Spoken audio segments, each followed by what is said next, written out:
Hello दोस्तों, आप लोग कैसे हैं। और आज मैं आप सभी के लिए 16 जनवरी का करंट अफेयर लेकर आ गया हूं, जिसमें हम 16 जनवरी की हुई सभी न्यूज़ को कवर करेंगे। सभी घटनाओं को इसमें देखेंगे कि कौन कौन सी घटनाएं घटी है और कौन कौन सी न्यूज़ निकल के आई है आप सभी के लिए। 16 जनवरी 2025 की जो करंट अफेयर के क्लास में आप सभी के लिए लेकर आया हूँ, इस क्लास में आप सभी के संपूर्ण करंट अफेयर कंप्लीट हो जाएगा छोटे से क्लास में आप सभी के लिए। तो चलिए शुरू करते हैं। आज का पहला न्यूज़ जो आपको निकल के आ रहा है, पहली न्यूज़ जो निकल के आ रही है आप सभी के लिए, वो निकल के आ रही है आप सभी के लिए हल्दी बोर्ड की ओर से। हल्दी बोर्ड के पहला पहला हल्दी बोर्ड स्थापित किया गया है। भारत ने नेशनल हल्दी बोर्ड लॉन्च किया है। सबसे पहला हल्दी बोर्ड लॉन्च किया, जिसका हेडक्वार्टर सबसे पहला बना दिया गया है। भारत का सरकारी नेशनल हेडक्वार्टर जो कि तेलंगाना में पहला हेडक्वार्टर स्थापित किया गया। हल्दी बोर्ड का पहला स्थापित किया गया वो तेलंगाना में स्थापित किया गया है नेशनल हल्दी बोर्ड का, जो कि आपको यहाँ पे देख सकते हैं। हल्दी बोर्ड का जो उसका अध्यक्ष जो बनाया गया है, वो अध्यक्ष बनाया गया है आप सभी के पल्ले गंगा रेड्डी को इसका अध्यक्ष बनाया गया है। नेशनल ट्रिब्यूनल बोर्ड यानी जिसको हल्दी बोर्ड है, उसका नया पल्ले गंगा रेड्डी को यहाँ का बनाया गया है अध्यक्ष। वहीं अगर बात करें मुख्यालय जो रखी गई है तेलंगाना का निजामाबाद में, इसकी मुख्यालय रखी गई है, समझे। अध्यक्ष इसमें 62% अधिक रहेगा। हल्दी व्यापार से हिस्सेदारी 62% अधिक बढ़ने की संभावनाएं रखी गई है कि हल्दी जो कि इंडिया है ना, हल्दी वर्ल्ड में हल्दी एक्सपोर्ट करने में, चाहे कंज्यूम करने में इंडिया वर्ल्ड नंबर 1 है हल्दी, और प्रोड्यूस करने में भी इंडिया नंबर 1 हल्दी प्रोड्यूस करने में भी है, समझे। फिर क्वेश्चन आपको इस प्रकार पूछेगा कि भारत सरकार द्वारा नेशनल हल्दी बोर्ड का मुख्यालय कहाँ स्थापित की गई है। हैदराबाद, अमरावती, निजामाबाद, विजयवाड़ा। तो इसका आंसर आप सभी का हो जाएगा निजामाबाद। आंसर सी हो जाएगा। निजामाबाद में हल्दी बोर्ड की स्थापना की गई और इसका गंगा रेड्डी हैं, इसकी अध्यक्ष गंगा रेड्डी हैं, समझे। फिर अगला क्वेश्चन आप सभी का इस प्रकार पूछेगा कि हाल ही में नेशनल हल्दी बोर्ड अध्यक्ष किसे नियुक्त किया गया है। क्या अनूप मिश्रा को किया गया है, या पल्ले गंगा रेड्डी को किया गया है, या RK सिंह को किया गया है, या सुरेश प्रभु को किया गया है।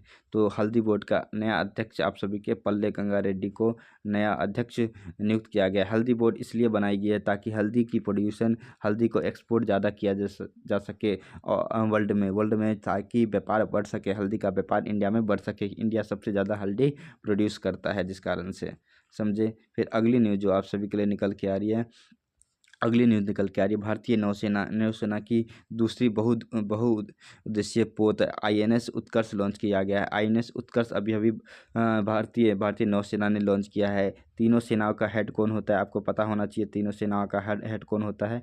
प्रेसिडेंट साहब होते हैं, जो कि तीनों सेनाओं के हेड होते हैं, समझे।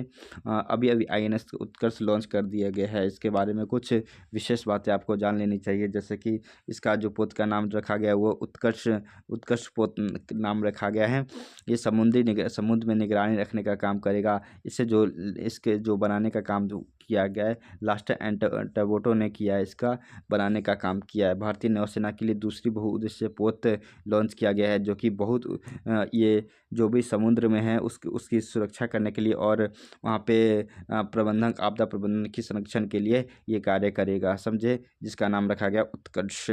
तो क्वेश्चन आपको इस प्रकार पूछेगा कि भारतीय नौसेना के लिए लॉन्च एंडोब्रो द्वारा लॉन्च की गई एक दूसरे बहुउद्देशीय पोत का नाम क्या है। उत्कर्ष है, ब्रिज है, या विक्रांत है, या प्रहार है। तो इसका नाम आप सभी का उत्कर्ष रखा गया है। भारतीय नौसेना और लास्टर एंड टबोटो द्वारा लॉन्च किया गया दूसरे बहुउद्देशीय पोत वो उत्कर्ष है, समझे।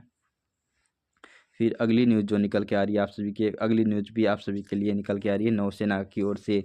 देश को तीन नए युद्धपोत मिले हैं। 3 नए युद्धपोत मिले देश को, जो कि आप जानते हैं प्रोजेक्ट 75 के तहत आपको लॉन्च किए गए थे। नीलगिरी तहार अभी लॉन्च किया गया है। 3 नए प्रोजेक्ट लॉन्च किए गए, नए युद्धपोत लॉन्च किए गए, जिसमें से आपको बता देते हैं कौन कौन सी लॉन्च की गई है। इसमें से पहला किया गया INS सूरत किया गया है, INS नीलगिरी किया गया है, INS वसीर किया गया, INS बाक्सीर किया गया है। ये तीन तीन नए युद्धपोत लॉन्च किए गए। इंडियन नेवल शिप, इसको आईएनएस का फुल फॉर्म होता है इंडियन नेवल शिप, यानी कि इंडिया का नेवल शिप समझे, जिसे प्राइम मिनिस्टर नरेंद्र मोदी द्वारा 3 वर्षिप अभी अभी दिया गया है हमारे नौसेना को। और इसका जो तीनों नौसेना का जो तीनों का हेड होता है वो होता है प्रेसिडेंट साहब होता है। आपको ये भी याद रखना है, समझे। फिर आप सभी के क्वेश्चन आपको इस प्रकार पूछ सकते हैं। बाकी आप यहाँ पे देख सकते हैं नीलगिरी स्टेट, जो कि एक 170 स्टिप्स फ्लैग और परियोजना का पहला योजना था, जो कि divine India naval worship design bureau ने तैयार किया। इसको जो बनाने का काम किया इन्होंने किया, Indian naval ship design bureau ने किया है। सूरत का जो काम किया है, यहाँ पे देख अंतिम जहाज है जो कि गाइडेड मिसाइल, जो जिसमें मिसाइल गाइडेड रहेगा, परियोजना के चौथे अंतिम जहाज है। उसके बाद हम बागशीर की बात करें तो बागशीर 75A प्रोजेक्ट के तहत किया गया, जो कि स्कॉर्पियन प्रोजेक्ट है, जो कि कलवरी क्लास की छठी और आखिरी सबमरीन है। छठी क्लास की 75 जो प्रोजेक्ट लॉन्च की गई थी, उसकी जो कि आखिरी बख्शीर है, जो कि न्यूक्लियर पावर थी, वो उसका लॉन्च कर दिया गया है। अब नहीं आएगा ये, अब 75 प्रोजेक्ट 75 ख़त्म कर दिया गया है। आखिरी सौंप दी गई है नेवल सेना को, आखिरी प्रोजेक्ट का आखिरी युद्ध पर सौंप दी गई है यहाँ पे।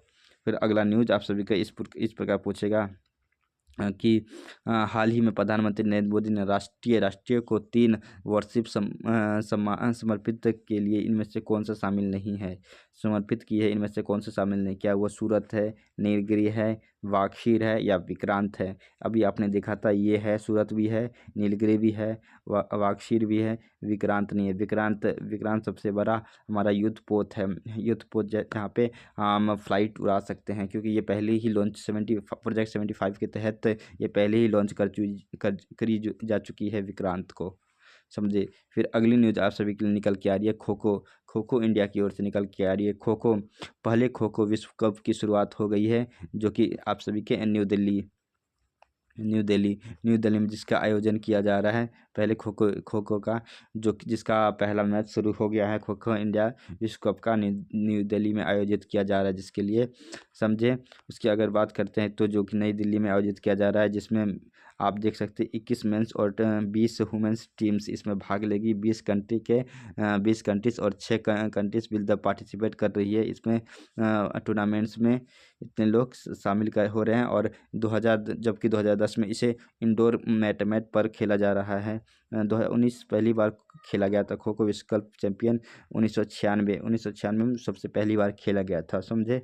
उसके बाद 2010 में इसे इंडोर मैट पर खेला जाता है। अब इसे इंडोर अंदर की मैट पर खेला जाता है, यानी कि आउटडोर यानी बाहरी खेल होता है, और इंडोर यानी कि घर के अंदर वाली खेल होता है। तो इसे इंडोर स्टेडियम में खेला जाएगा, समझे, दिल्ली में, न्यू दिल्ली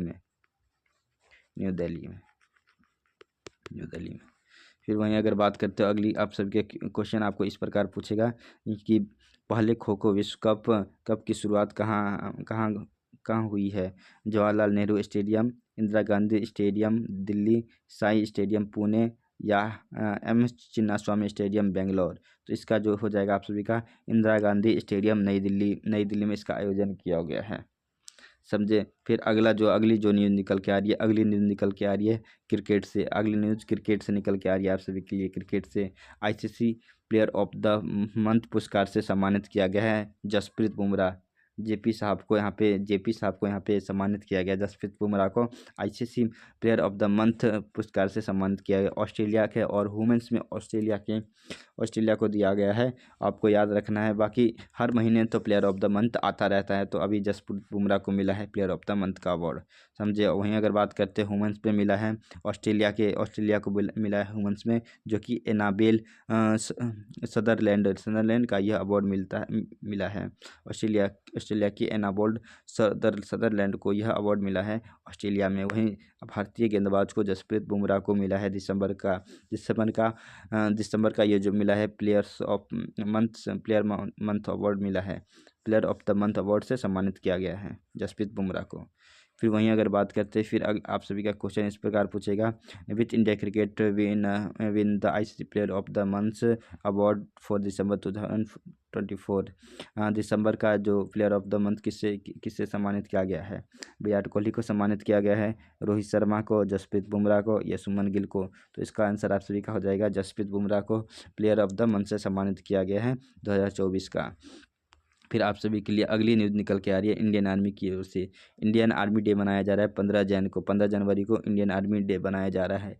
इस दिन हमारी इंडियन आर्मी कब आपको इंडियन आर्मी कब इस्टेब्लिश हुई तो पता है आपको? इंडियन आर्मी तो सबसे बहुत पहले ही इस्टेब्लिश हो सकती है 1767 के आसपास ही हमारी Indian army Indian British army जो कि 1767 में ही इस्टेब्लिश हो गई थी। लेकिन जो हमें जो किसी इंडियन के हाथ में आई वो आई थी 1948 में 47-48 में आई थी हमारे पास, 49 में आई थी, 48-49 मायनी मान लीजिए 48-49 के आसपास ही आई थी, समझे? 48-49 में आई थी। उसके बाद सबसे पहले KM करियप्पा चीफ जो जिनको मिला था कमांड को सौंपा गया था हमारे इंडियन को फ्रांसिस ने, जिसे जनरल फ्रांसिस ने जो इंडियन आर्मी का कमांड हमारे इंडियन आर्मी कमांड को सौंपा था। जिस समय वो करियप्पा थे, करियप्पा को उन्होंने दिया था। अब देख सकते हैं इंडियन आर्मी सेलिब्रेट किया गया है जो कि 15 जनवरी को सेलिब्रेट किया गया है।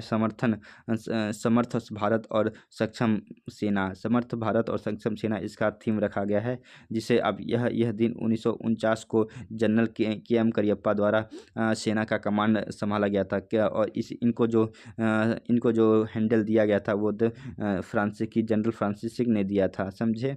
जनरल फ्रांसिस ने KM करियप्पा का कमांडर ऑफ चीफ को यहाँ पे हमारे कमांडर ऑफ चीफ को यहाँ पे कमान दिया था, इंडियन कमांड दे दिया था। फिर वहीं अगर बात करें तो क्वेश्चन आपको इस प्रकार पूछेगा कि भारतीय सेना दिवस कब मनाया जाता है? क्या 26 जनवरी को मनाया जाता है, 15 जनवरी को, 23 मार्च को या 14 अगस्त को? तो इसका आंसर आप सभी का हो जाएगा 15 जनवरी को। 15 जनवरी को मनाया जाता है हमारा army day, Indian army day, समझे? फिर अगली न्यूज़ जो निकल के आ रही है आप सभी की, अगली न्यूज़ निकल के आ रही है अरुणाचल प्रदेश में पेंगोलिन की नई प्रजाति पाई गई है। पेंगोलिन की नई प्रजाति आप सभी के लिए अरुणाचल प्रदेश में पाई गई है अभी। ये कोई खास न्यूज़ नहीं है, लेकिन आपको सिर्फ सुन लेना है कि ये एक निकल के आई है। वहीं अगर बात क्वेश्चन की पूछे तो क्वेश्चन आपको इस प्रकार पूछेगा कि अरुणाचल ही में हाल ही में अरुणाचल प्रदेश में भारतीय प्राणी सर्वेक्षण द्वारा खोजी गई पेंगोलिन प्रजाति का नाम बताइए। क्या Indian pangolin, Chinese pangolin, Indo Burmese pangolin या मलयालम पेंगोलिन? तो इसका होगा इंडियन पेंगोलिन। लेकिन आपको ये याद रखने की कोई इम्पोर्टेंट आवश्यकता नहीं है, आप सभी सिर्फ इतना याद रखिए कि आप सभी के लिए ये कि अरुणाचल प्रदेश में अभी पेंगोलिन की नई प्रजाति पाई गई है। बाकी आप सभी का करंट अफेयर का क्लास आज यहाँ पे समाप्त होता है। अगर आपको आज का क्लास अगर आपको अच्छा लगा हो तो हमारे क्लास को लाइक करें, शेयर करें, और जैसी और भी क्लासेस मैं लेकर आता रहता हूँ करंट अफेयर की, रोज़ के रोज़ आप सभी का यहाँ पे जुड़ने के लिए हमारे साथ आप हमारे चैनल को सब्सक्राइब कर सकते हैं। करंट अफेयर के साथ मैं छोटे से वीडियो में आप सभी का पूरे करंट अफेयर, पूरे दिन का करंट अफेयर कवर करा देता हूँ, तो आपको यहाँ पे पूरे करंट अफेयर कंप्लीट हो जाएगा। बाकी अगर हमारे चैनल को सब्सक्राइब करिए ताकि हमारे साथ बने रहिए, ताकि नए करंट अफेयर जो मैं लेकर आऊँ आप सभी के लिए वो सब आप सभी को मिलते रहें। तो चलिए धन्यवाद, मिलते हैं कल फिर नए करंट अफेयर के साथ।